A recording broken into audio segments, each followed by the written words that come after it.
Praise the Lord, सबको जय मसीह की। मैं रोजी नवले, मसीह मंथन बैठक पुणे हड़पसर से, और ये मेरा पेज है जो आप स्क्रीन पर देख रहे हैं। और मैं चाहती हूँ कि आप इस पेज को लाइक करें, फॉलो करें और शेयर करें, और जो करते हैं उन सबका मैं धन्यवाद करती हूँ और अपने इस पेज पर उन सबका वेलकम करती हूँ। तो आइए कुछ अनाउंसमेंट में चलेंगे। जैसे कि हमारे अनाउंसमेंट है, जैसे आप देख रहे हैं, जवानों की सभा है, महिलाओं की सभा है, बच्चों की सभा है, और हमारे एमएमबी जो स्टेट्स है, जो हमारे 29 राज्य हैं जहाँ पर हमारे एमएमबी की फिजिकल कलीसिया चल रही है, तो उन सब की जानकारी के लिए आप हमसे कांटेक्ट कर सकते हैं, और उसका नंबर मैं आपको बाद में दे दूंगी, जहां से आपको ऑफिशियल नंबर, जहां ऑफिस का नंबर है, जहां पर आपको कॉल करके इन सारे सभाओं की जानकारी मिल सकती है। तो आइए, जैसे कि हम देख रहे हैं अपने स्क्रीन पर, एसटीबीसी कॉलेज जो स्टार्ट होने जा रहा है 6 जुलाई से, और पहला बैच 6 जुलाई से स्टार्ट होने जा रहा है। और अगर आप इच्छुक हैं इस बाइबल कॉलेज को करने के लिए, तो हम आपका इस बाइबल कॉलेज में वेलकम करते हैं। और इसकी फीस मात्र 5,000 रुपीज, केवल 5,000 रुपीज है, जो आपका एकोमोडेशन और खाने का चार्ज है। बाकी स्टडी जो है आपकी बिल्कुल फ्री है, जो पास्टर डैनरा जी परमेश्वर के दास आपको फ्री ऑफ कॉस्ट स्टडी देते हैं। और ये सिर्फ केवल 5,000 रुपीज आपका एकोमोडेशन, फिर से बता रही हूँ कि आपका ये एक 5,000 आपका एकोमोडेशन और आपका खाने का चार्ज है। अगर आप इस बाइबल कॉलेज को करना चाहते हैं, जो अनोखा बाइबल कॉलेज है, तो आप इस नंबर पर, जो आपको स्क्रीन पर दिखाया जा रहा है, नंबर 9819431512 पे आप कॉल करके इस शॉर्ट टर्म बाइबल कॉलेज में आप ज्वाइन हो सकते हैं। और आप स्क्रीन पे देख रहे हैं यूथ की सभा और यूथ रिट्रीट, जो 2 दिन का होने जा रहा है, जो 25 और 26 जुलाई को होने जा रहा है। तो आई थिंक मैं समझती हूँ कि आप लोगों ने इसमें आप इस रिट्रीट के लिए आप ज्वाइन हो गए होंगे, और अगर नहीं हुए हैं तो जैसे कि आगे भी ये जो यूथ रिट्रीट है, आई थिंक आगे भी हम होगा या करेंगे, क्योंकि ये क्या है, रजिस्ट्रेशन। हाँ, रजिस्ट्रेशन आपका, जी। तो जैसे कि अभी जो आप इसका रजिस्ट्रेशन है वो 1,000 रुपीज है।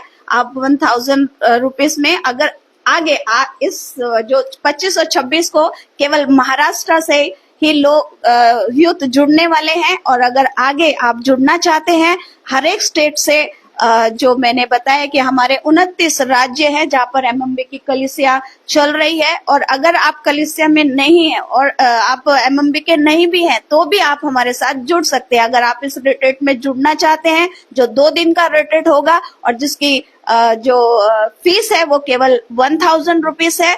और मैं इसमें आप सबका, आप यूथों का मैं स्वागत करती हूँ, और चाहती हूँ कि ज्यादा से ज्यादा यूथ इसमें ज्वाइन हुए, ताकि ये जो यूथ जो रिट्रीट है, जिसमें बहुत सी बातों को आपको सिखाया जाएगा, मैं चाहती हूँ कि यूथ इस रिट्रीट में जरूर ज्वाइन हुए।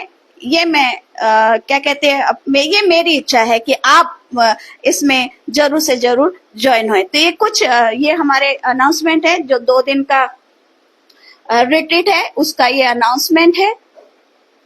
और जैसे कि मैंने बताया था पहले भी कि जो जवानों की सभा है, महिलाओं की सभा है, और बच्चों की सभा जो है, और 29 राज्य में कहाँ एमएमबी के चर्चेज हैं। अगर आप इन सब की जानकारियां चाहते हैं, तो इस नंबर पर, जो ऑफिस का नंबर है 9982335777 पे कॉल कर सकते हैं, और ये ऑफिस नंबर है। और सिस्टर सिवान जो है वो हेड इंचार्ज है, आप इनको और भी सभी जानकारियों के लिए आप इस पर कॉल कर सकते हैं। ओके, तो ये कुछ जानकारियां थी और कहना चाहती हूँ मसी मंथन बैठक पुणे हड़पसर जो 11 बजे स्टार्ट होती है ये सभा। और अगर आप पुणे में नियर बाय हैं या आप पुणे में कहीं पर भी है और इस सभा में आप आना चाहते हैं, इस सभा में एमएमबी पुणे हड़पसर में हम आपका स्वागत करते हैं और आप आ सकते हैं। और अगर आप आना चाहते हैं तो आप 2 नंबरों पे, और यानी कि जो मेरा नंबर है इस नंबर पे आप, जो पहला नंबर है इस नंबर पे आप कॉल कर सकते हैं, जो नंबर है 7249320636, ये पहला नंबर है। दूसरा नंबर है 7385415147, ये दूसरा नंबर है। इन दोनों नंबरों पे कॉल करके आप ज्यादा जानकारी ले सकते हैं और हम प्रार्थना सभा में भी आप हमारे साथ 11 बजे हमारे साथ जुड़ सकते हैं। अगर आप इच्छुक हैं, आप आना चाहते हैं तो हम आपका वेलकम करते हैं। तो कुछ जानकारियां थी जो हमें देनी थी, जो हमारे मसीह मंथन बैठक के जो प्रोग्राम्स हैं उन सब की जानकारियां हमें आपको देनी थी। तो ये कुछ जानकारियां थी। तो आइए अब हम आगे बढ़ेंगे, अपने वचन की तरफ हम जाएंगे। और आज का हमारा विषय है, क्या होगा अगर आप बिना यीशु के मर जाएंगे। तो हम सचिन का वेलकम करते हैं, वो आगे प्रभु के वचन में हमें लेकर जाएं।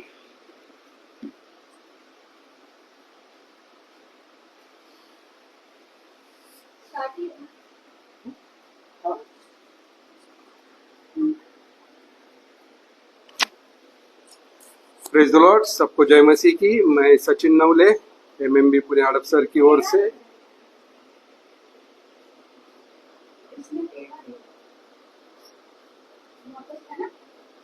थोड़ा कैमरा, उसको कैमरा एक ट्विस्ट कर, मैं चले जाऊँ।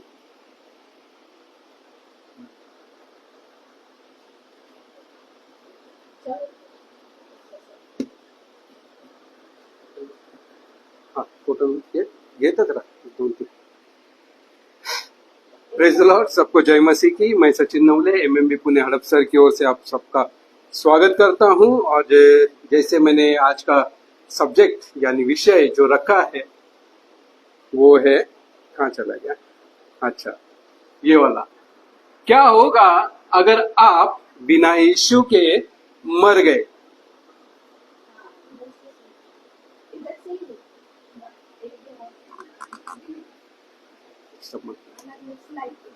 जी ठीक है, सब ठीक है, कैमरा हमारा ठीक है, ठीक है, चल आवाज भी ठीक। जैसे कि आज का विषय है, क्या होगा अगर आप, ये अलग है बीच में, हाँ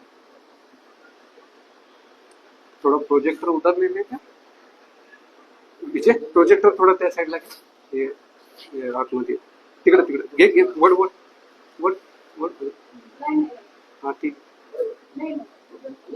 नहीं फिर ये आ जाता है बीच में।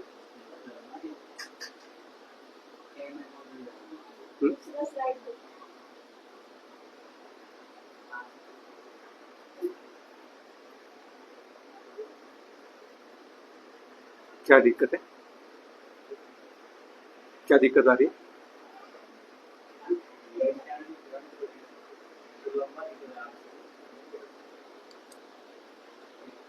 वर्टिकल होगा,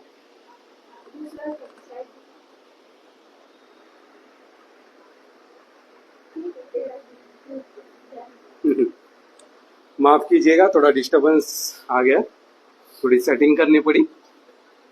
तो जैसे कि आज का विषय है, क्या होगा अगर आप यीशु के, अगर आप बिना यीशु के मर गए। ये जो आज का वचन जो है वो सिर्फ विश्वासियों के लिए नहीं है, हर एक मनुष्य जो पृथ्वी पर जीवित पाया जाता है ये उसके लिए है। हाँ, जो जीवित पाए जाते हैं हम सब के लिए, हर एक मनुष्य के लिए है कि क्या होगा अगर आप बिना यीशु के मर गए। तो पौलुस क्या कहता है ऐसी आत्मा के साथ? हाँ, पौलुस कहता है कि ऐसी आत्माओं के साथ प्रभु पलटा लेगा। यह मनुष्य भी मैं लिख सकता था, लेकिन मैंने लिखा है आत्मा, क्योंकि जब आगे बढ़ते जाएंगे वचन में तो आप कनेक्ट होते जाओगे कि यहाँ पर मनुष्य नहीं बल्कि आत्माओं का जिक्र किया गया हुआ है। हाँ, क्योंकि शरीर, जैसे मैंने यहाँ पर लिखा है, क्या होगा अगर आप बिना यीशु के मर गए? मरेगा कौन? शरीर, और रहेगी क्या? आत्मा। तो ऐसी आत्माओं से क्या कहता है पौलुस? कहता है कि प्रभु पलटा लेगा। ये बात तब की है जब यीशु मसीह के क्रूसीफिक्शन या उसके मृत्यु के पश्चात 40 या 50 एडी में पौलुस को परमेश्वर कहता है, क्या कहता है? कि प्रभु क्या करेगा? पलटा लेगा।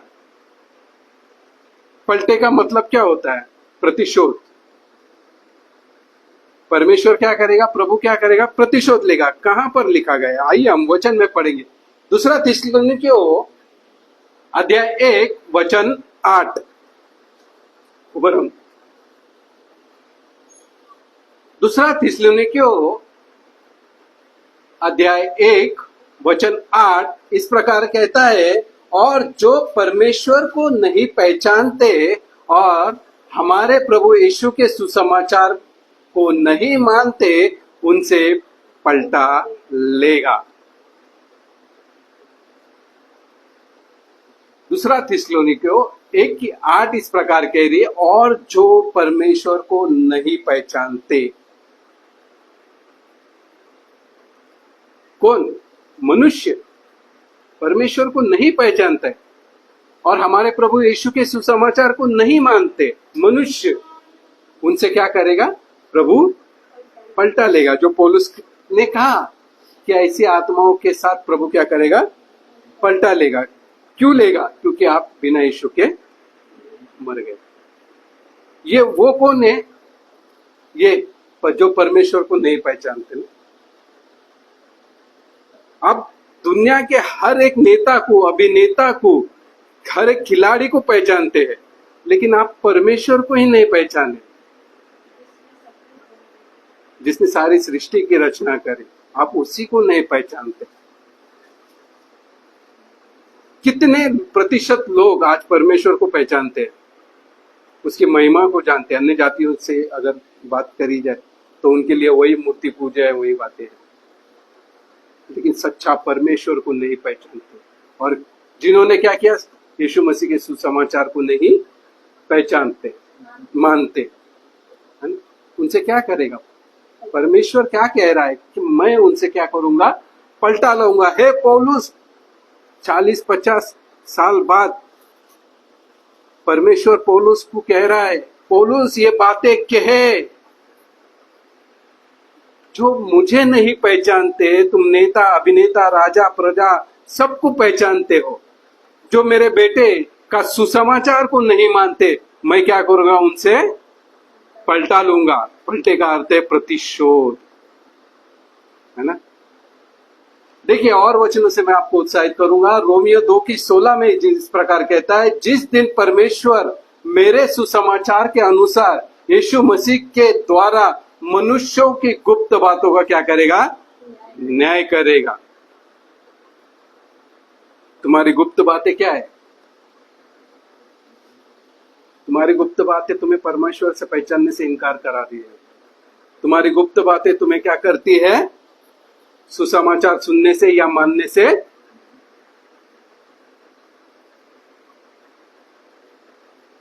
विरोध करती है। तो इसलिए कहता है पौलुस, जिस दिन परमेश्वर मेरे सुसमाचार के अनुसार, उसका सुसमाचार क्या था? यीशु मसीह के अनुसार, यीशु मसीह के द्वारा मनुष्यों के गुप्त बातों का क्या करेगा?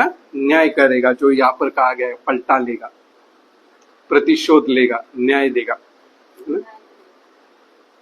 मत्ती 16:26 इस प्रकार कहती है, मत्ती की पुस्तक 16वां अध्याय वचन 26, यदि मनुष्य सारे जगत को प्राप्त करे और अपने प्राण की हानि उठाए तो उसे क्या लाभ होगा, या मनुष्य अपने प्राण के बदले में क्या देगा। जो पीली लाइन की हुई है बहुत इंपॉर्टेंट है, बहुत महत्वपूर्ण है ये वचन।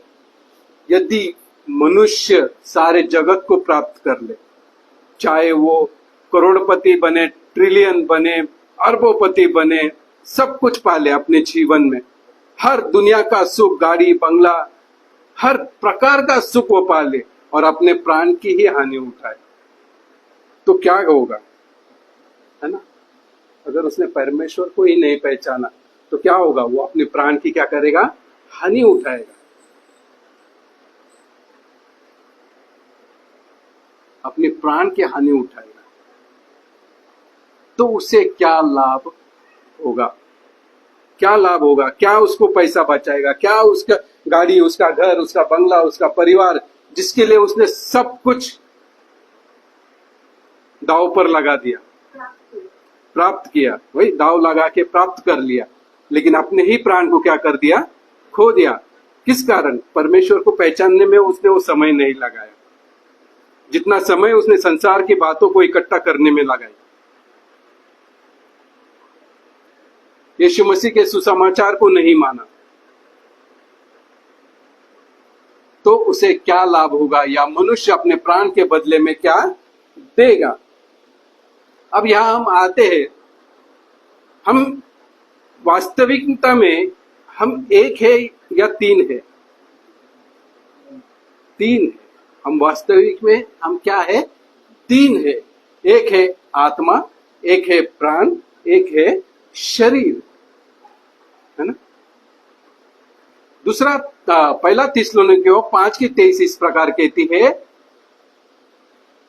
जरा बाइबल में से पढ़ेंगे या वर्ड कुछ अलग आ गया, तुम्हें पूरी रीति से पवित्र करे सम्मेश्वर आप ही, परमेश्वर, सॉरी, या परमेश्वर आना था या सम्मेश्वर आ गया।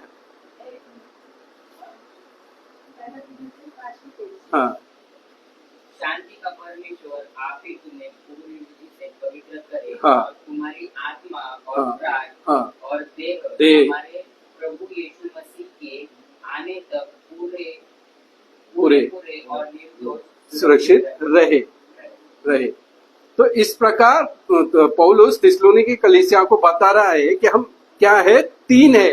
किस प्रकार से, शांति का परमेश्वर आप ही तुम्हें पूरी रीति से क्या करे, पवित्र करे, और तुम्हारी आत्मा एक, तुम्हारा प्राण दो, तुम्हारी देह जो शरीर कहा गया है, हमारे प्रभु यीशु के आने तक, मसीह प्रभु यीशु मसीह के आने तक पूरे और निर्दोष सुरक्षित रहे।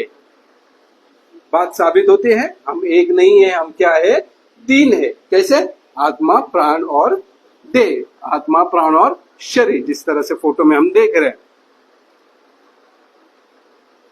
है ना।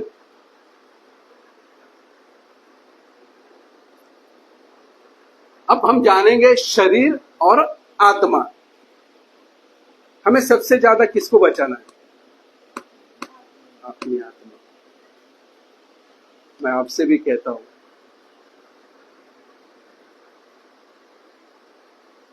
आपको आपके शरीर के अलावा अपनी आत्मा को सबसे ज्यादा क्या करना है, बचाना है।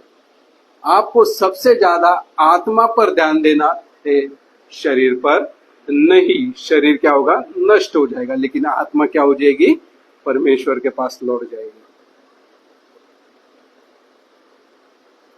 है ना। जैसे हमने देखा कि हम तीन है, शरीर, प्राण और आत्मा। हम देखते हैं कि हम सबसे ज्यादा क्या करें, आत्मा पर ध्यान लगाए, ना कि शरीर पर।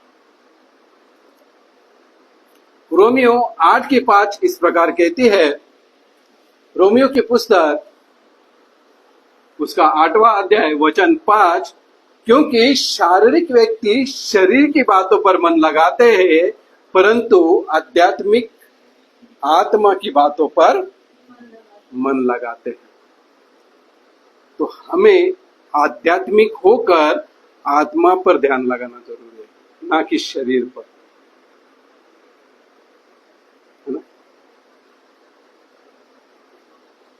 यही रोमियो 8:13 क्या कहते हैं? क्योंकि यदि तुम शरीर के अनुसार दिन काटोगे तो मरोगे, यदि आत्मा से देह की क्रियाओं को मारोगे तो क्या रहोगे? जीवित रहोगे। कितना कठोर शब्द यहाँ पे परमेश्वर इस्तेमाल कर रहा है पौलुस के द्वारा। कहता है कि लोगों को बोल, अगर शरीर के अनुसार दिन काटोगे तो मरोगे। हाँ? शारीरिक और आत्मिक। आत्मिक शरीर के अनुसार दिन काटेंगे तो दोनों मृत्यु है, शारीरिक और आत्मिक।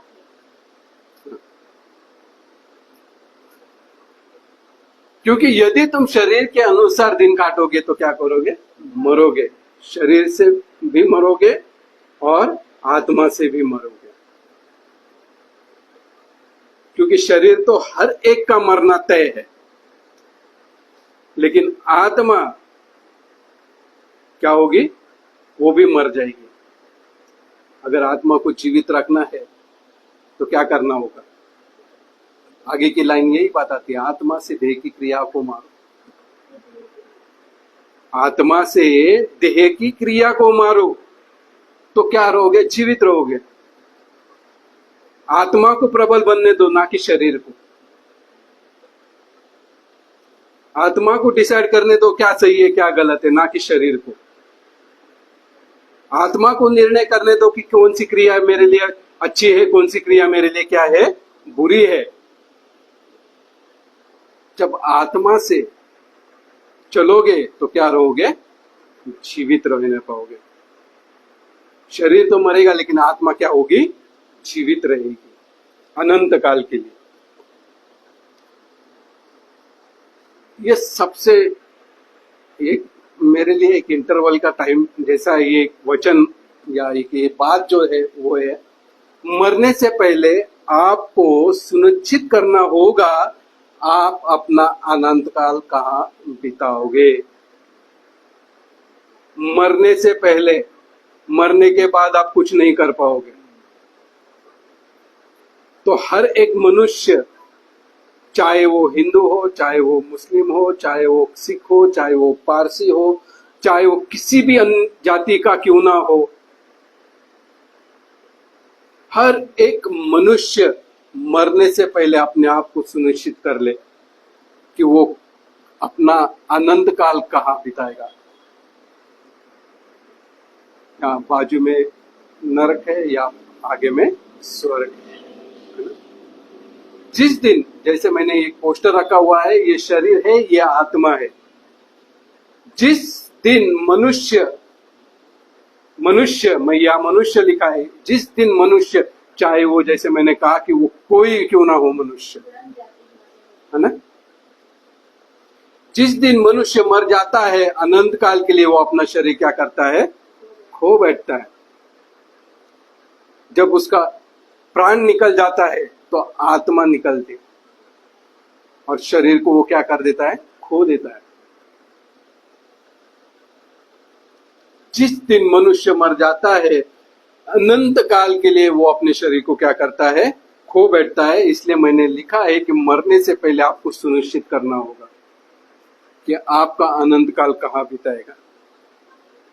क्या होता है? जिस दिन मनुष्य अपने शरीर को, यानी वो जब मर जाता है तो अपने शरीर को क्या कर देता है? खो देता है, अनंत काल के लिए खो देता है ना। और फिर शुरू होता है आत्मा का न्याय, या तो स्वर्ग या तो नरक। और फिर शुरू होता है आत्मा का न्याय, या तो नरक या तो स्वर्ग। इसलिए मनुष्य मरने से पहले सुनिश्चित कर ले कि वो कहाँ अपना अनंत काल बिताएगा।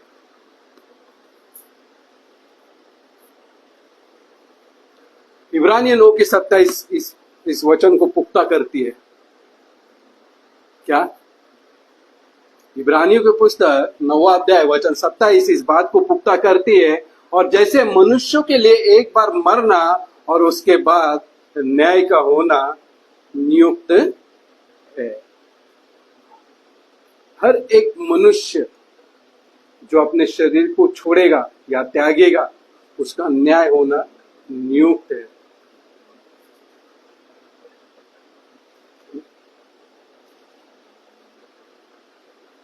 जिस दिन मनुष्य मर जाता है, अनंत काल के लिए वो अपने शरीर को क्या कर देता है, खो देता है, और फिर आत्मा का क्या हो जाता है, न्याय, और फिर शुरू होता है आत्मा का न्याय, जिसे वचन पुख्ता करता है या वचन पूरा करता है। इब्रानियों 9:27 की, और जैसे मनुष्यों के लिए एक बार मरना और उसके बाद न्याय का होना क्या है, नियुक्त है।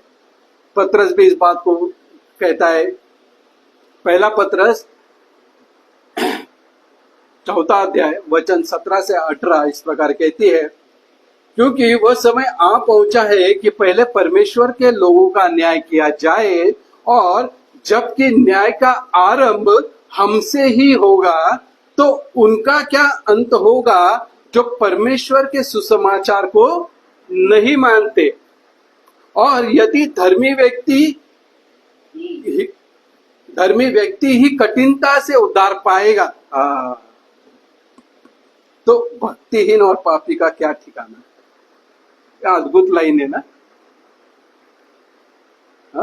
क्या कह रहा है पतरस, क्योंकि वह समय आ पहुंचा है वरना कि पहले परमेश्वर के लोगों का न्याय किया जाएगा, जो हम लोग मसीह कहलाते हैं। और जब न्याय का आरंभ हम ही से होगा, तो उनका क्या अंत होगा, है ना। जब न्याय का आरंभ किससे होगा, हम लोग जो परमेश्वर को पहचानते हैं। और आगे कहता है, जो परमेश्वर के माफ कीजिए, तो उनका क्या अंत होगा जो परमेश्वर के सुसमाचार को नहीं मानते। ये लाइन पर आते हैं, यदि धर्मी व्यक्ति ही कठिनता से उद्धार पाएगा, यानी हम लोग ही कठिनता से उद्धार पाएंगे, तो उन मनुष्यों का क्या होगा जिन्होंने परमेश्वर को नहीं पहचाना, जिन्होंने यीशु मसीह के सुसमाचार को क्या किया, नहीं माना, उनका क्या होगा। तो भक्तिहीन और पापी का क्या ठिकाना।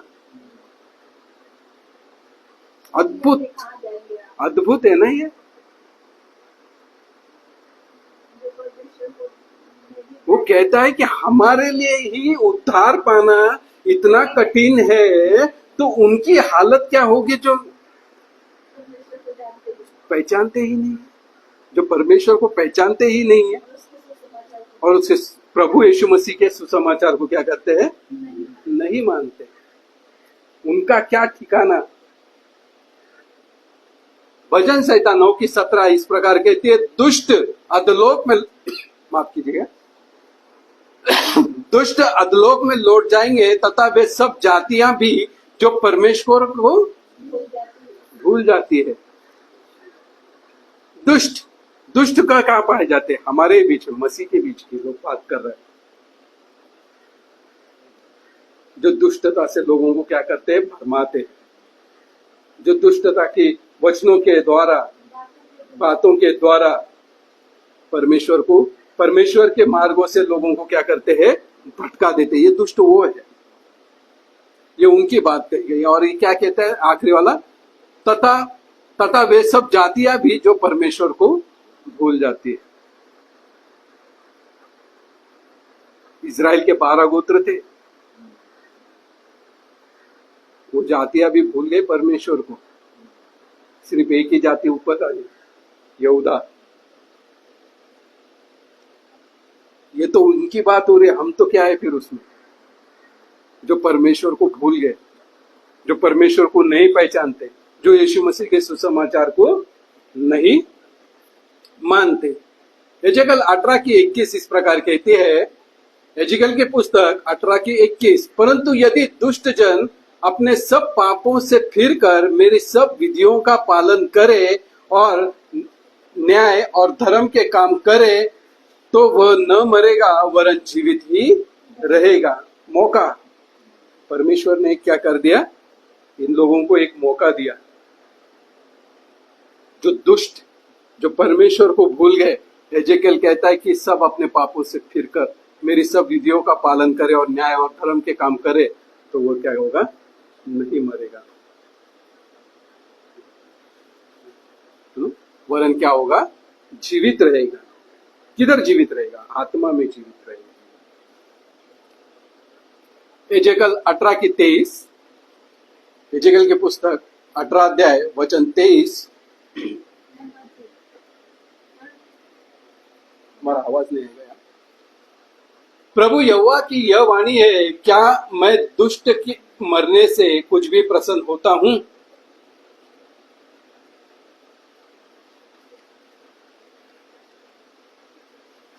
किसकी वाणी है? खुद परमेश्वर कह रहा है, जो मुझे भूल गए, जो मुझे नहीं पहचानते, जो मेरे पुत्र का सुसमाचार को नहीं मानते, वो ऐसे दुष्ट लोगों से क्या मरने से क्या मैं प्रसन्न होता हूं? क्या मैं इससे प्रसन्न नहीं होता कि वो अपने मार्ग से फिरकर क्या रहे, जीवित रहे। जिस प्रकार 21 में वो कहता है, अपने सब पापों से फिरकर, है ना, अपने सब पापों से फिरकर परमेश्वर क्या होगा, प्रसन्न होगा। प्रसन्न एक बहुत अद्भुत शब्द है, प्रसन्न होगा। चाहे आज मैं इनसे भी बात करूंगा जो मुझे सुन रहे हैं फेसबुक पे,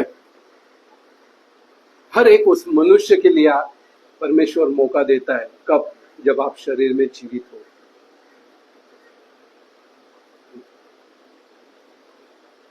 वो क्या होता है, वो क्या कहता है, क्या दुष्ट के मरने से मैं कुछ भी प्रसन्न होता हूं? परमेश्वर को भी दुख होता है। परंतु अगर वो अपने सारे कामों से, अपने सारे मार्गों से, अपने सारी बातों से फिरकर, पापों से फिरकर फिर से, है ना, सारी विधियों का पालन करके और न्याय और धर्म के काम करके करे तो वो न मरेगा। और क्या कहता है, क्या मैं इससे प्रसन्न नहीं होता कि वो अपने मार्ग से फिरकर क्या हो जाए, जीवित रहे। एजेकियल की पुस्तक 18:32, क्योंकि प्रभु यहोवा की यह वाणी है, जो मरे उसके मरने से मैं प्रसन्न नहीं होता, इसलिए पश्चाताप करो, तभी तुम जीवित रहोगे।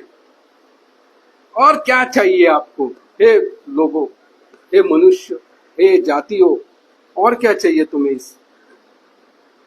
इतना बड़ा प्रॉमिस दे रहा है परमेश्वर आपको, इतना बड़ा कह रहा है, खुद कह रहा है परमेश्वर। क्या कह रहा है? प्रभु यहोवा की वाणी है, ये उसका आवाज है, एजेकियल के द्वारा आज हमारे पास पहुंच रहा है। जो मरे उसके मरने से मैं प्रसन्न नहीं होता, इसलिए पश्चाताप करो, तभी तुम क्या होगे, जीवित रहोगे। जैसे मैंने स्लाइड में पहले बताया, मरने से पहले आपको सुनिश्चित करना होगा आपका अनंत काल का कहाँ बिताओगे। एजेकियल की पुस्तक उसका 33:11, 33:11 वचन कहता है, सो तूने उनसे यह कह, परमेश्वर यहोवा की यह वाणी है, मेरे जीवन की सौगंध। अगर हम मत्ती की पुस्तक में पढ़ेंगे तो यीशु खुद कहता है कि किसी की सौगंध नहीं लेना, लेकिन परमेश्वर खुद अपनी सौगंध देकर कहता है, मैं दुष्ट के मरने से कुछ भी क्या होता, प्रसन्न नहीं होता, परंतु इससे कि दुष्ट अपने मार्ग से फिर कर क्या रहे, जीवित रहे। अपने जीवन की सौगंध परमेश्वर खुद कह रहा है कि मेरे जीवन की सौगंध, अगर वो दुष्ट अपने मार्गों से फिरकर, परंतु इससे कि दुष्ट अपने मार्ग से फिरकर क्या करे, जीवित रहे। अब आता है परमेश्वर से डरना। परमेश्वर से डरो, है ना। मत्ती की पुस्तक 10वां अध्याय वचन 28, परमेश्वर से डरो, जो मैंने कहा परमेश्वर से डरो। मत्ती 10:28 इस प्रकार कहती है, जो शरीर को घात करते हैं पर आत्मा को घात नहीं कर सकते उनसे मत डरना, पर उसी से डरो जो आत्मा और शरीर दोनों को नरक में नाश कर सकता है। अद्भुत वचन है ना, बहुत अलग तरीके से ना। जो शरीर को घात करता है ना, पर आत्मा को घात नहीं कर सकता, उनसे मत डरना, पर उससे डरो जो आत्मा और शरीर दोनों को क्या करता है, नरक में डालता है। उन बातों से डरो, उन क्रियाओं से डरो, उन कार्यों से डरो जो तुम्हें क्या कर सकती है, नरक में डाल सकती है।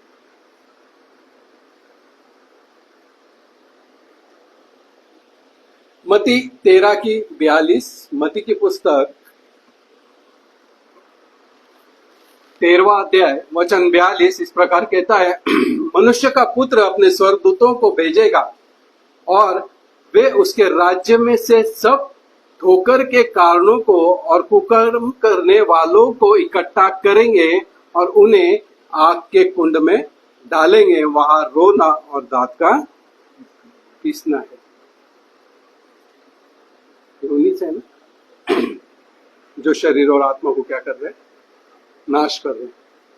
क्या कहता है 13:42 मत्ती की, मनुष्य का पुत्र अपने स्वर्गदूतों को क्या करेगा, भेजेगा और उन लोग क्या करेंगे, वे उसके राज्य में से सब ठोकर के कारणों को, जो जो जिनके जिनके कारण उसके राज्य, परमेश्वर के राज्य में, ये उन लोगों के लिए, हमारे जैसे मसीह के लिए जो प्रचार करते, गलत तरीके से प्रचार करते, ये उनके लिए है। ये वचन ये उनके लिए का है, उसके राज्य में से सब ठोकर के कारणों को, जो यहाँ पर लिखा है ना, आत्मा और शरीर दोनों को नरक में डाल सकते हैं। जो शरीर को घात करते हैं, आत्माओं को घात नहीं कर सकते, उनसे मत डरो, पर उसी से डरो जो आत्मा और शरीर दोनों को क्या करेंगे, नरक में डालेंगे। उसके राज्य में से सब ठोकर के कारणों को और कुकर्म करने वालों को इकट्ठा करेंगे और उन्हें आग के कुंड में डालेंगे, वहां रोना और दांत का पीसना होगा।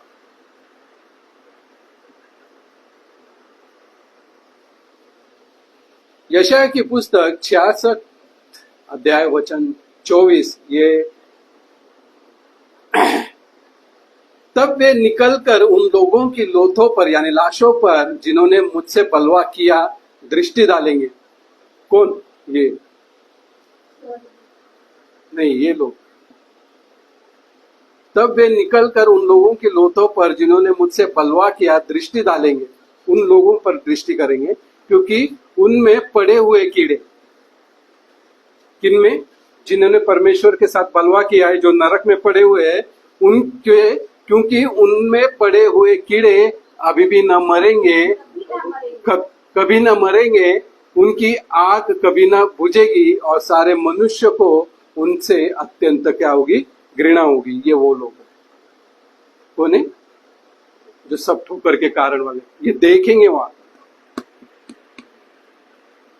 कुकर्म करने वालों को इकट्ठा करेंगे, उन्हें आग के कुंड में डालेंगे। ये वो लोग है जिन्होंने मुझसे क्या, वो ये लोग है ना कि लोथों पर जिन्होंने, तब वे निकलकर उन लोगों की लोथों पर जिन्होंने मुझसे बलवा किया है दृष्टि डालेंगे।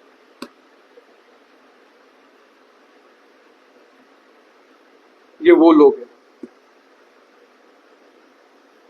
जब यीशु मसीह अपने स्वर्गदूतों को भेजेगा, जो ठोकर के कारण वाले लोग हैं, जो कुकर्म करने वाले लोग हैं, वो ये सब देखेंगे। क्या देखेंगे? कि उनमें पड़े हुए कीड़े कभी ना मरेंगे, उनकी आग कभी ना बुझेगी और सारे मनुष्य उनसे अत्यंत क्या करेंगे, घृणा करेंगे। मनुष्य, ये वो मनुष्य। फोटो थोड़ा क्लियर नहीं हो पाया। ये सबसे मशहूर बाइबल की कहानी है, लूका 16वां अध्याय, लाजर और धनी व्यक्ति, जिसने अपने जीवन में पूरे सुख विलास आराम सब कुछ भोगा और लाजर ने दुख, यहाँ तक कि कुत्ते भी उसके घाव की क्या करते थे, चाटते थे। जब बाइबल का 16वें अध्याय में जब हम पढ़ते हैं कि वो एक दिन क्या हो गए, दोनों मर गए, उनका डाटा नहीं है कौन पहले मरा कौन बाद में मरा, इस प्रकार का डाटा अवेलेबल नहीं है। तो हम सिर्फ इतना ही देखते हैं कि दोनों एक दिन क्या हो गए, मर गए। और जब धनी व्यक्ति देखता है कि लाजर क्या है, अब्राहम की गोद में है, और उसकी दशा इस प्रकार से, किस प्रकार से, इस प्रकार से वो ये देख रहा है, क्या देख रहा है कि उनमें पड़े हुए कीड़े कभी न मरे, उसकी आंख कभी न बुझेगी। तो देख रहा है, और फिर क्या कहता है,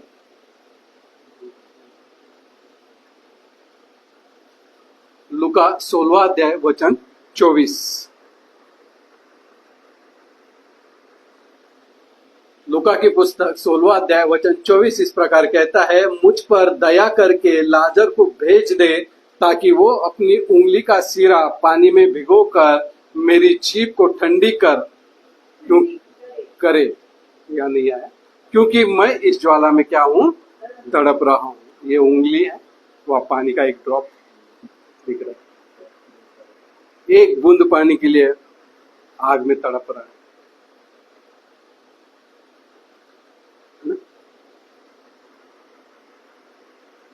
इसने अपने जीवन में, धनी व्यक्ति ने अपने जीवन में पूरा पूरा क्या किया था,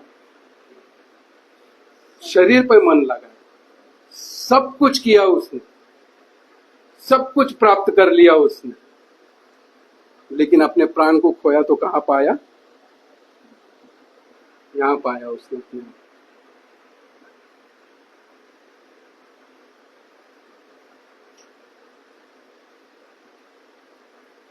जैसे हमने पीछे पढ़ा था मत्ती की पुस्तक में ना,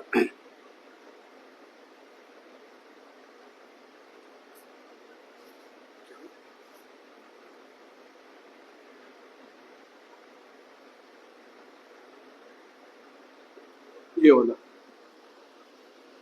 नहीं, ये नहीं ठीक है, पीछे गए थे,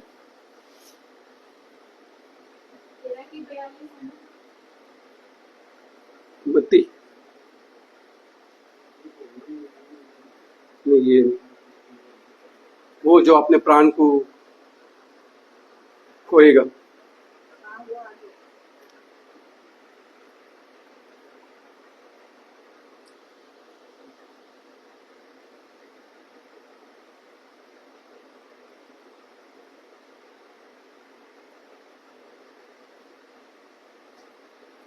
अच्छा, सब कुछ प्राप्त कर ले और अपने प्राणों को क्या कर दे, खोए, तो उसे क्या लाभ होगा, ठीक है, कोई बात नहीं, तो उसे क्या लाभ होगा, उसे जब वो अपने शरीर के लिए अपने अपने जीवन को व्यतीत करेगा, शरीर के अनुसार दिन काटेगा, तो वो क्या करेगा, मरेगा। आइए भजन संहिता 50 की 21 क्या कहती है, यह काम तूने किया और मैं चुप रहा, इसलिए तूने समझ लिया कि परमेश्वर बिल्कुल मेरे समान है, परंतु मैं तुझे समझाऊंगा और तेरी आंखों के सामने सब कुछ अलग अलग दिखाऊंगा।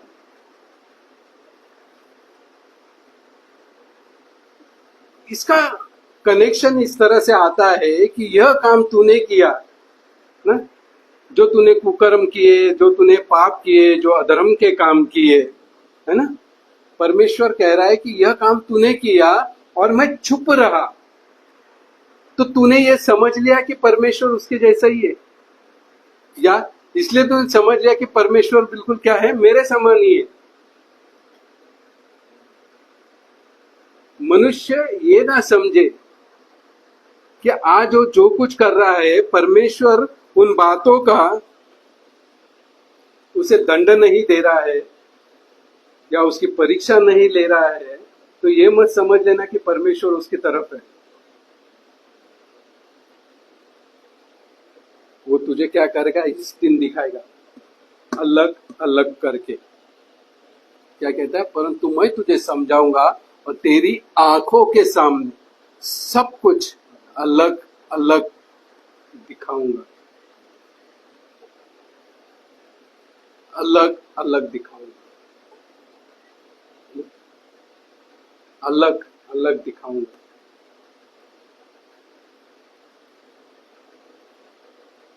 जो कुछ तो अपने जीवन में करता है या परमेश्वर के विरुद्ध, परमेश्वर के पहचानने से इनकार करता है, यीशु मसीह के सुसमाचार सुनने मानने से क्या करता है? इनकार करता है, और अपने शरीर की अभिलाषाओं को क्या करता है? पूरा करता है, और अपनी आत्मा को बचाने के लिए या अपनी आत्मा की रक्षा के लिए कुछ नहीं करता, तो ये मत समझ लेना, और इस बात पे परमेश्वर चुप है तो ये मत समझ लेना कि परमेश्वर क्या है? मेरे ही समान है। परंतु मैं तुझे समझाऊंगा कब? न्याय के दिन। मैं तुझे क्या करूंगा? समझाऊंगा, और तेरी आंखों के सामने सब कुछ अलग अलग दिखाऊंगा। अब क्या देखना चाहोगे? अब क्या देखना चाहोगे अपने अनंत काल के जीवन के लिए? जब आप जीवित है तभी सुनिश्चित कर लीजिए आपका अनंत काल कहाँ बीतने वाला है। आप क्या देखना पसंद करोगे? ये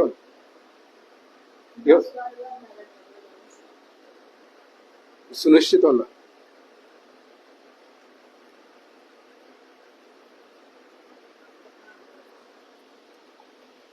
आखिरी वाला स्लाइड। मरने से पहले आपको सुनिश्चित करना होगा बाकी आपका अनंत काल कहाँ बिताओगे, या आप अलग अलग क्या देखना पसंद करोगे? अलग अलग। परमेश्वर जो अलग अलग दिखाएगा, तो क्या देखना पसंद करोगे जो परमेश्वर आपको दिखाएगा? ये नरक, ये स्वर्ग, क्या देखना पसंद करोगे?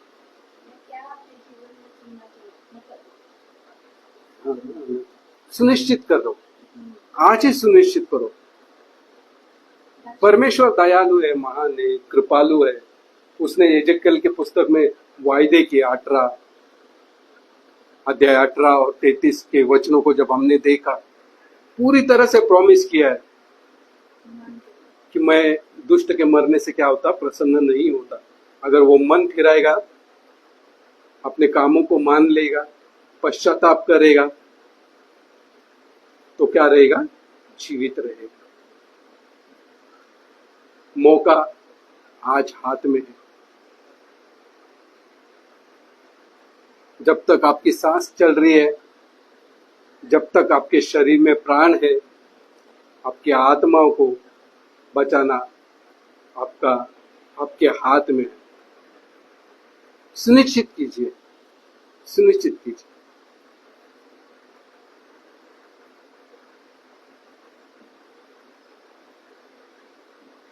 क्योंकि कभी भी कुछ भी हो सकता है। आज दो हफ्ते से या 2 हफ्ते से ही शायद 2 न्यूज या 2 बातें हमने देखी है कि अचानक मृत्यु, एक 18 जून की और एक मेरे ख्याल से परसों मुंबई में लोकल में, शुल्लक बात से, छोटी सी बात से दरवाजा बंद, लोकल का दरवाजा बंद करने की वजह से लड़के को चाकू मार दिया।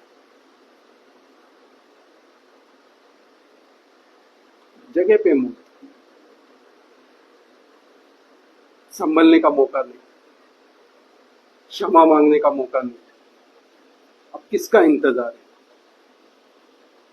किसके लिए रुके हो? मती की जब पढ़ा हमने, अगर प्राण को ही खो देगा, वो एक वचन है ना, तूने सारे जगत को प्राप्त कर लेगा और आज ही रात को तेरे प्राण निकल जाए तो तू क्या कर? तो अपने जीवन को सुनिश्चित कीजिए कि आपका अनंत काल कहाँ बिताओगे? जैसे ये था, क्या होगा अगर आप बिना यीशु के मर गए? और क्या होगा इसका उल्टा ही करेंगे तो आप यीशु को जानकर मरोगे या यीशु को अपना कर मरोगे? दो तरह की, नहीं जानोगे नरक में, जानोगे तो स्वर्ग में। हर एक मनुष्य के लिए, है ना? क्योंकि ऐसी आत्माओं से जो नहीं जानते, जो नहीं पहचानते, है ना, परमेश्वर उनसे क्या करेगा? पलटा लेगा। आइए हम खड़े हो जाइए, परमेश्वर को धन्यवाद देंगे और इसी स्लाइड के साथ हम आज के वचन को समाप्त करेंगे। हे सर्वशक्तिमान जीवित खुदावन पिता परमेश्वर, धन्यवाद और जय जयकार करते पिता, धन्यवाद करते प्रभु जी, सुंदर से वचन के द्वारा प्रभु तूने हमारी अगुवाई करी, हमारी समझ ज्ञान बुद्धि को खोला प्रभु जी। हम तेरा कोटि कोटि धन्यवाद करते प्रभु। जिस प्रकार आज हमने वचन से सीखा पिता परमेश्वर की, पिता परमेश्वर जब प्रभु जी तेरा न्याय का दिन आएगा पिता परमेश्वर, तो तू सबको अलग अलग करके दिखाएगा प्रभु जी कि किसके काम कैसे। हाँ पिता परमेश्वर, जिस प्रकार पौलुस कहता है कि तू पलटा लेगा, तुम उन आत्माओं से पलटा लेगा जिसने तेरे विरुद्ध बलवा किया, जिसने तुझे नहीं पहचाना, जिसने प्रभु तेरे वचन को, तेरे प्रभु यीशु मसीह के सुसमाचार को नहीं माना। प्यारे प्रभु जी, तो उनसे प्रतिशोध लेगा। परंतु पिता परमेश्वर, इज़ेकिएल के पुस्तक में हमने पाया प्रभु जी 18 अध्याय में और 33वें अध्याय में प्रभु जी कि तू क्षमा करने वाला परमेश्वर है, और पिता दुष्ट के मरने से तू प्रसन्न नहीं होता, परंतु उसके मन फिराने से प्रभु वो जीवित रहेगा, ऐसा आश्वासन तू उन्हें देता है। तो होने दे पिता परमेश्वर, आज जो कुछ मनुष्य, जो भी आज लोग इस वचन को देखते हैं, सुनते हैं और अपने मनों को तेरी ओर फिरा ले है प्रभु जी, तो तेरी कृपा, तेरा अनुग्रह प्रभु उन पर बना रहे, तेरे उद्धार के कारण प्रभु जी वे जीवित रहने पाए पिता परमेश्वर। धन्यवाद और जय जयकार करते हुए मांगते हैं तेरे प्यारे पुत्र प्रभु यीशु के नाम से सुना और ग्रहण कर। आमीन। चलिए मिलते हैं अगले हफ्ते नए वचन के साथ, नए विषय के साथ। आप सबसे गुजारिश है कि आप इस वचन को बहुत ज्यादा शेयर कीजिए, लाइक कीजिए, और हमारे पेज मसीह मंथन बैठक हड़पसर को लाइक कीजिए, फॉलो कीजिए, ताकि ये वचन बहुत सारे लोगों तक पहुंचने पाए। चलो मिलते हैं अगले हफ्ते। Praise the Lord.